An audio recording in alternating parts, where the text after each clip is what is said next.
Right, so this is the list of the major things I still have to do for my first attempt of passing tech inspection with the E36.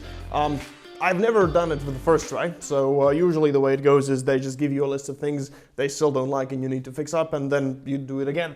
But today we'll be starting off with the diff. My car currently has a welded diff, which is a big no-no here in Latvia, and because of that I have purchased a open diff from a 2.5 liter diesel. It's also medium case, so it's a straight up bolt-on replacement. It should be a fairly straightforward experience, unless something goes wrong, but let's hope that's not gonna happen. It is pretty cold in here, actually like +2 degrees Celsius here in the garage. It's freezing, but it's March already, so spring is just around the corner, and there is an event I would really like to make it to. I'm not sure if I'll be able to, but I'll definitely give it my best shot, so we are in a bit of a rush. So with no further ado, let's dive in.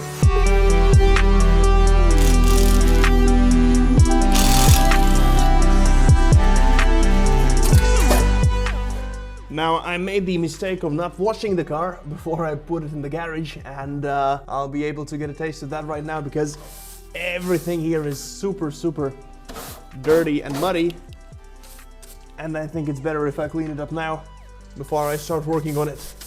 And the wheels are off. Let's get under the car. So the first thing I want to do is remove this part of the exhaust just to give me more space. That shouldn't really be a problem as I've got these quick disconnect things. Let's see how it works. Nice.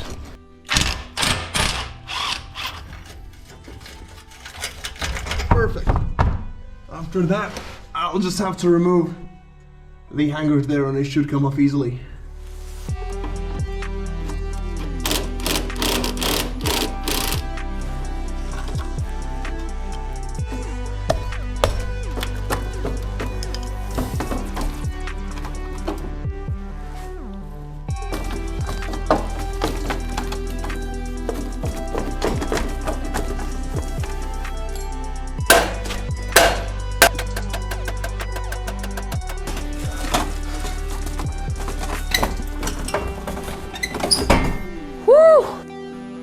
Well, that was easy.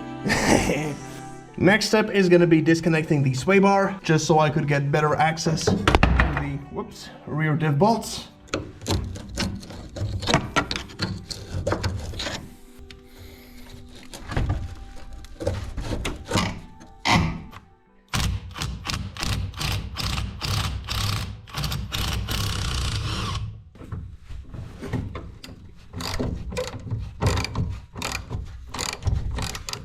Alright, so all of the bolts regarding the diff have now been removed, and the last thing that's left for me to do is try to wiggle this 32 kilogram bit of metal out of there without it crushing my skull, which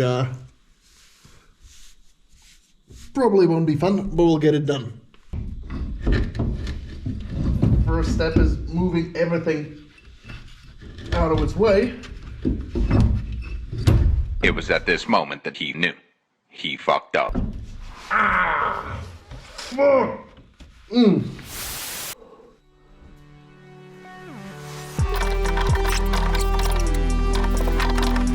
I hope I won't break the sway bar end links, but if I do, they're not that expensive. On a second thought, I probably should have put something underneath it, but either way.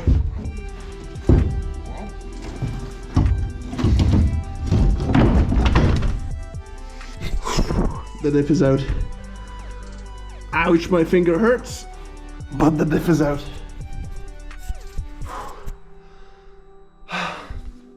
I'm gonna go and get myself a coffee, rethink my life choices, and then we'll continue the video.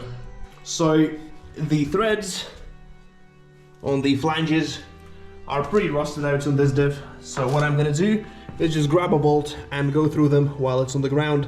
Make sure they're all nice and clean and everything bolts up easy. Let's get it! So the new diff is ready to be installed, and it's about to get fun. I have made a little adjustment underneath the car. So I have zip tied the roll bar and also kind of moved the axles upwards, I think, I'll have enough space to lift it. I may try to squeeze the jack underneath, but there's very little space, so I guess I'll try to lift it with my hands. Ain't gonna be easy, and you'll be able to witness the process of that. Let's go.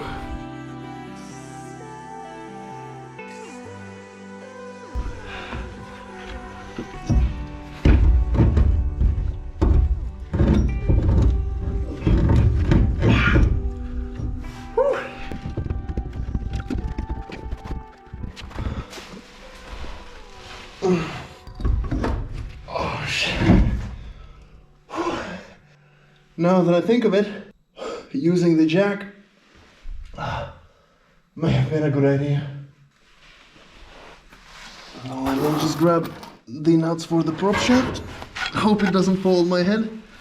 That would be a really dumb way to die.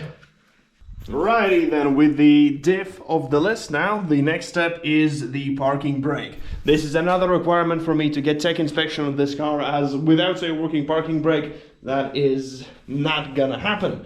And when I built this car, which wasn't that long ago, I replaced the handbrake mechanisms, so those should be functioning just fine. I will try to readjust the parking brake, and hopefully that solves the issue. If it doesn't, we'll be digging deeper, but I really would not want to do that today.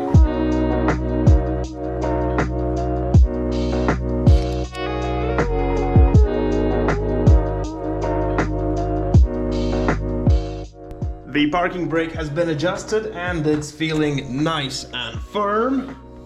So that's another item of the list. But I've got bad news as well. There's one more job I forgot to add. After I removed the hydro e-brake, one thing I did not do is I did not bleed the brakes, so there is air in the system, but it shouldn't take too long for me to get that out, so let's tackle that now. So normally when you're bleeding brakes, it's very helpful to have a friend that is either opening the bleeding valve or is gonna be pumping the brake pedal. In my case, I'm working alone, so I've got this wonderful contraption, which is what I use for bleeding brakes alone.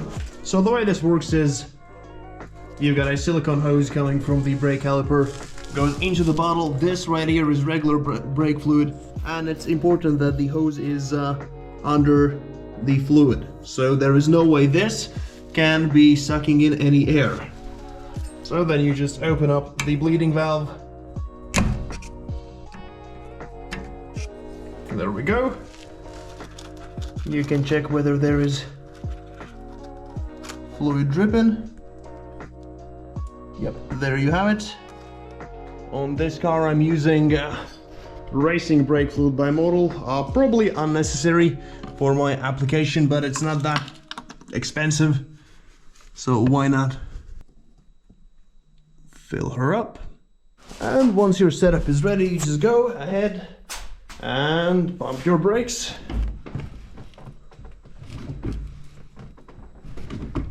So once that's done, just close the bleeding valve and boom, refill the brake fluid reservoir and you are golden.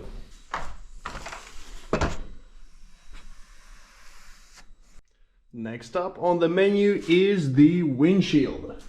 As you can see, I hope you can see, but there is a long crack going across the windshield, and that would not pass tech here in Latvia, which means the windshield has to be replaced. I will be doing that by myself, which probably won't be a fun thing to do. I do not have the tool to cut out the windshield just yet, but what we can do is remove all this trim, so I've got easy access to it, and then probably use like a paper knife or something just to get it started.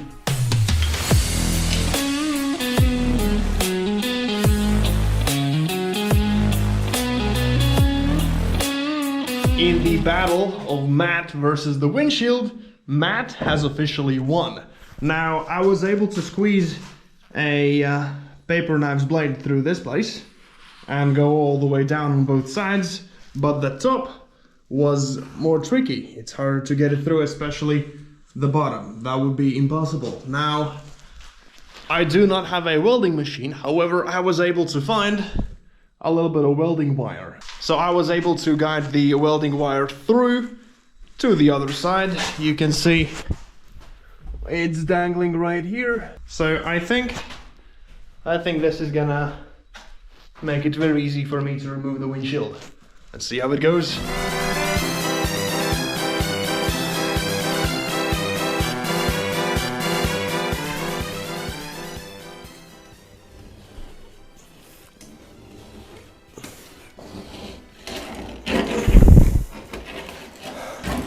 It's out. It's done.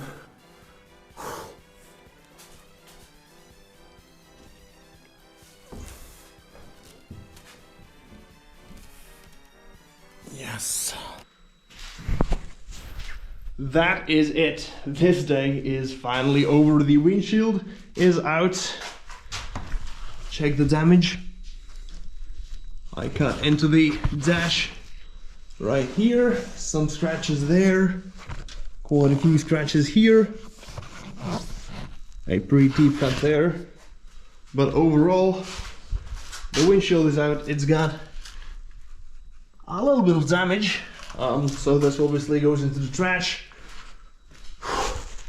We changed the diff, we removed the windshield, we fixed the handbrake, we bled the brakes, and now I get to sleep. See you later.